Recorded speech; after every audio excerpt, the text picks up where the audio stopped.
wine. It brings people together. Not that we wouldn't have had the same kind of conversation if we were all drinking cocktails or beers, but we wouldn't have shared it with him. I mean, if Michael turned to this guy that he met 3 minutes ago, was like, hey, dude, do you want a sip of my old fashioned? That would just be weird, right? But with wine, it's not weird.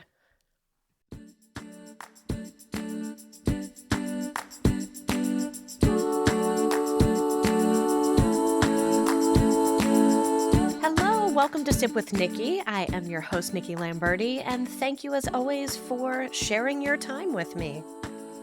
If you haven't already checked out our sponsor, AmericanOliveFarmer.com, check out their website. They are a local California olive and olive oil grower and producer, and they are doing some really cool stuff at this time of year. I'll share an ad with you later in the episode, but you can actually get some of their beautiful olives and brine them at home or just buy their gorgeous olive oil. And I am sitting here admiring my olive tree that was recently gifted to me. So we're so grateful to American Olive Farmer for being our sponsor and for offering a special discount for our listeners, which you'll see in the show notes.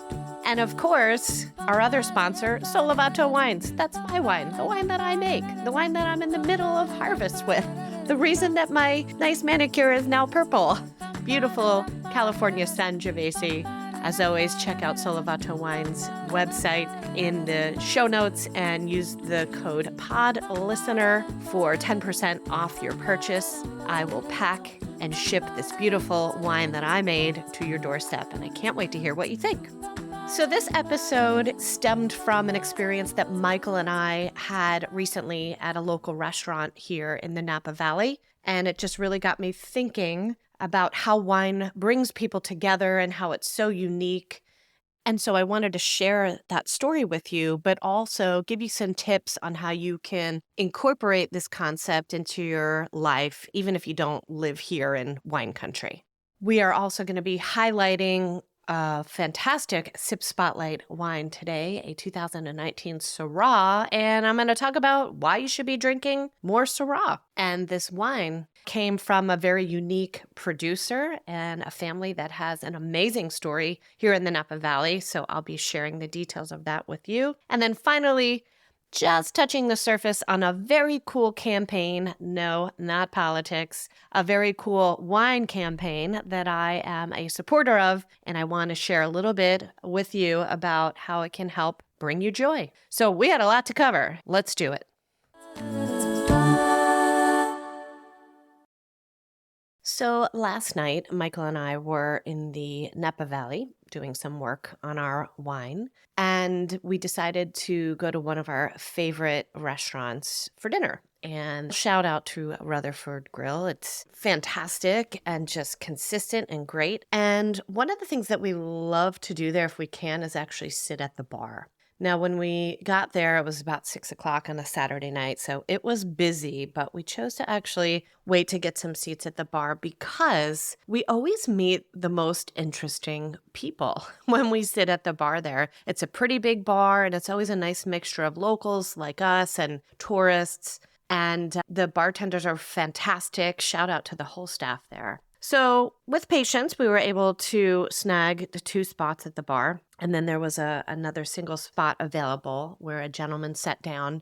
And he clearly looked like he had gotten off work. He was in sort of a dress shirt and vest. And I could tell right away that he was a driver who takes, guests to wineries here in the Napa Valley. So we sat down at the same time and started chatting. And it turns out that's exactly who he was. And he works for a well-known tour company out here called California Wine Tours, who does a great job putting itineraries together and then driving guests for the day. So shout out to Paul, our new friend.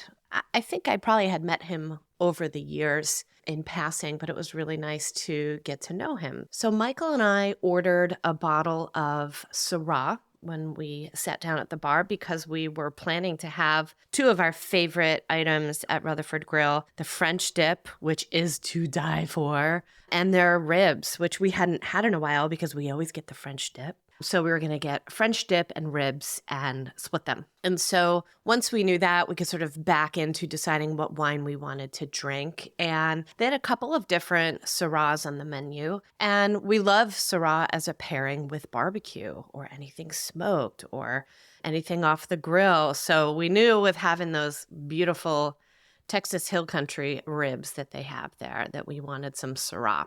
So we tried Mi Sueño, which is Spanish for my dream, Mi Sueño, which is a Napa Valley winery. And it was fantastic. And I'm going to talk more about that wine in just a moment. But here's what was so cool and really got me thinking. So our new friend Paul sitting next to us at the bar had a beer. And once we had our bottle of Syrah, it was really a no-brainer to ask the bartender for another glass to pour him some.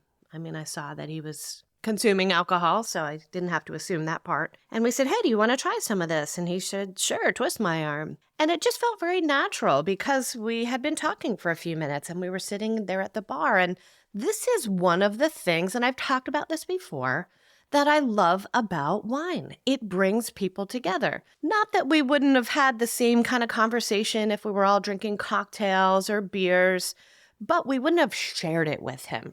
I mean, if Michael turned to this guy that he met 3 minutes ago was like, hey, dude, do you want a sip of my old fashioned? That would just be weird, right? But with wine, it's not weird.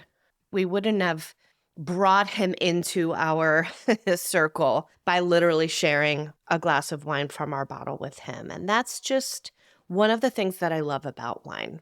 You know, Karen McNeil, who's the author of the Wine Bible, was my guest on season 1 of Sip with Nikki, episode 24. You'll hear Karen and I have a fascinating conversation about how and why wine is emotional, meaning it evokes emotion, and we get into why wine matters and why it's important. Karen has always said, and it always stuck with me, that wine is a communal beverage, not a communion beverage. My mind goes to growing up as a Catholic girl. And yes, communion was one of my favorite moments within the traditional Catholic Mass because it was wine. And even though we'll never really know the origins of that wine, I should tell you early on that if that was like the highlight for me, that the wine was definitely in my future. So no, but not a communion beverage, a communal beverage, a beverage that brings people together. I mean, in its history, that's what wine has always been known for. We say it's traditionally has not been a single serving beverage, right? It's served in a bottle, which is meant to be shared with other people. And that's one of the things that you'll hear if you're a regular listener, you're hearing this as a common thread through many of the things that I talk about, that I love how wine really brings people together. So it was just really fun to make a new friend and sit at the bar and then share this wine with him. And then we started talking about this wine, Mi Sueño. And I have known about this winery for a while. It's been on my radar. Probably had tasted some of their wine over the years, but it had been a while. And one of the things that is so cool about this winery is that their owners, Rolando and Lorena Herrera, are both Mexican Americans. And I'll put the link in the show notes. There was a very cool piece on them in the Today Show a couple of years ago talking about their origin story and how they're one of very few Latino-owned wineries in the area. Mi Sueño meaning, again, my dream. And then their catchphrase is a taste of the American dream. They make some beautiful wines. And today's Sip Spotlight is their 2019 Napa Valley Syrah. And this Syrah last night was a killer pairing with the French dip and with the ribs. It was fruit-driven because it is a Napa wine, but one of the things that people love about Syrah, and I don't think anybody drinks as much Syrah as they should. It gets overlooked, but man, what a great pairing it is with barbecue and smoked meats and things like that, because Syrah, the grape, just naturally has kind of peppery, spicy, smoky notes to it, herbal notes to it. Sometimes you'll even read a winemaker's notes of Syrah and they'll say, oh, this wine has hints of bacon fat or butcher block or charcuterie. And you're like, what? So, no, there's no bacon actually in the wine, right? But just the genetics of the wine and how it presents itself in the glass sometimes really can have a little bit of that sort of savory meatiness on top of the fruitiness of the wine. And as I've talked about in food and wine pairings, sometimes you look for similarities between the food and the wine. So a peppery, savory, smoky wine with a peppery, smoky slab of ribs. Hello. Beautiful pairing. It was fantastic. So that's my challenge to you. If you are a carnivore, find some great ribs, make some smash burgers. If you're a vegetarian, you could still roast some beautiful vegetables on the grill, get that smoke and char, and then find a Syrah in your local wine shop, whether it's a California Syrah or from the Rhone region in France, or if you want to try this beautiful Mi Sueño from Napa Valley. Again, the link will be in the show notes, but try it and then send me an email, Nikki@sipwithnikki.com. How was that pairing? Had you ever tried that pairing before? Did it blow your mind? I hope it does. I think it will. And now, a word from our sponsor. I got an olive tree for my birthday. How cool is that? Our sponsor, American Olive Farmer, which is based just a couple hours north of me in Corning, California, has such a beautiful lineup of olives, olive trees, olive oil, and all different products, and I'm so excited to share it with you. If you listen to episode 25 and 26 in season 1, you heard me interview Liz Tagami. She and her husband Donald have a small business growing and making beautiful olive oils and importing delicious vinegars. They have a great newsletter with recipes, and I have my eye on the heirloom tomato and pesto tart recipe right now because our end of summer garden is exploding with tomatoes. I can't wait to try that and maybe drizzle it with a little of their Arbequina or Ascalano olive oil. My mouth is watering. Do you know if you've ever thought about brining your own olives at home? That's also something they can help you with. You can actually purchase raw olives from American Olive Farmer right now because about 6 weeks before they harvest for olive oil, the canneries who make America's pizza olives and stuffed olives, like my favorite jalapeno blue cheese stuffed olives, they harvest earlier for those jarred olive varieties. And just like with wine grapes, there's a wide range of olive varieties, and some are better suited for brining than others. So Sevillano and Manzanillo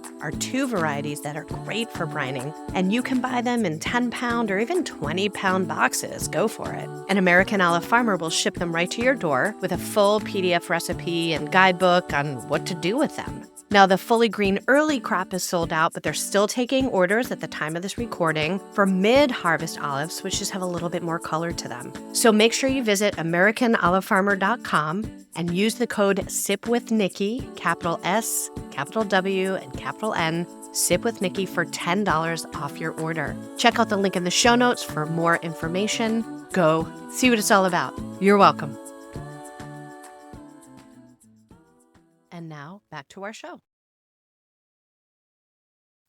And now they're sort of back on my radar after having that wine last night. And I'm excited to go visit. They have a tasting room down in Napa. And I just think they have a fascinating story. Their owner, winemaker Rolando, as you'll read on their website, he was the first Mexican American to be hired to work in a wine cellar.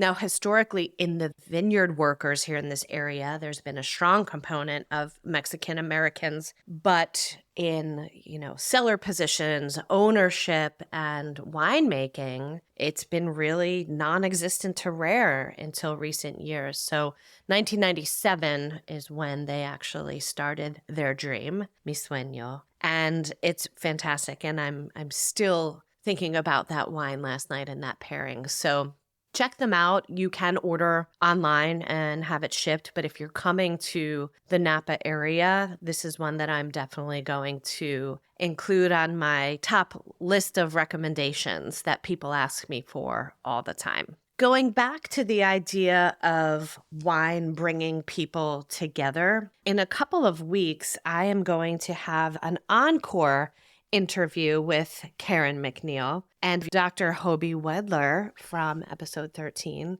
And the three of us are going to talk about this very cool and very important initiative and campaign that Karen McNeil is one of the creators of, and it's called Come Over October. I'm going to read a quote from the website, Come Over October. We all know that good company, good conversation, laughter, and conviviality contribute to an enhanced lifestyle. We want to encourage people to put down their devices and share in each other's company. So earlier this year, the three founders of this movement, I'm going to call it, Come Over October, they created this idea, Come Over October, to encourage everyone in the month of October, have people over, open a bottle of wine, put down the devices, spend some time talking and enjoying and getting back to the basics. Share stories, be together, reconnect, eat delicious food, and slow down in a world that is moving, they say, fast and furiously. And we all know this, right? Maybe that's part of why you're a listener of Sip with Nikki, is just taking that 20, 30 minutes in the car to learn something new and learn about how to elevate your enjoyment when it comes to food and wine. I just don't think there's enough of this happening anymore because we're all so busy. It's one of our favorite things to do here in our home is to have friends over for pizza night. It's Sunday today, and I've got 8 sourdough pizza dough balls proofing in the kitchen right now, thanks to Dan Richer, pizza guru from episode 1. And we do this more Sundays than not. We have friends over. It could be 2 friends or 5, or sometimes it's 15, but it doesn't have to be fancy. And I think that's one of the things that I also love about pizza. It's communal. It brings people together. Hey, grab a dough, make your own pie. We cut it up and we all have a piece. Like, there's definitely some parallels between that and the wine. It doesn't have to be fancy. It doesn't have to be expensive. Napa Valley wine. But think about this and think about how much joy you can add to your life and the people that you love just by incorporating this back into our crazy busy lives.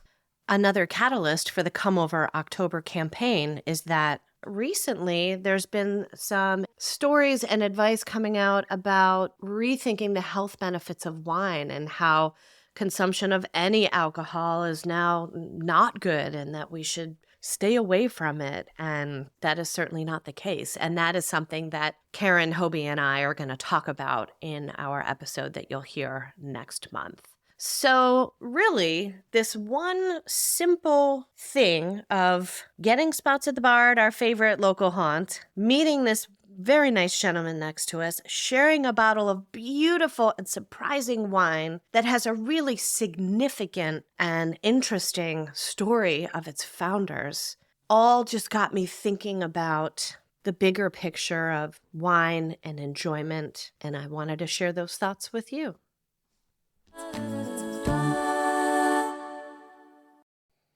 It's a lot, right? I'm a lot. I'm aware, but these are all of the thoughts that kind of string together in my head on a day-to-day basis. And I just wanted to get them out there to you, to your ears, to your heart, because I truly believe these are simple things that can enhance your life and the lives of the people that you love.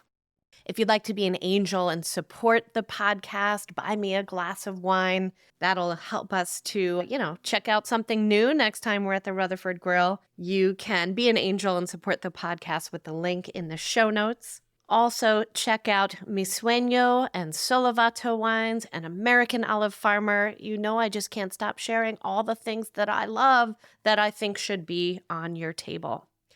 Stay tuned for our Come Over October official episode happening in a few weeks. And whatever you do between now and then, as always, I hope that you sip well.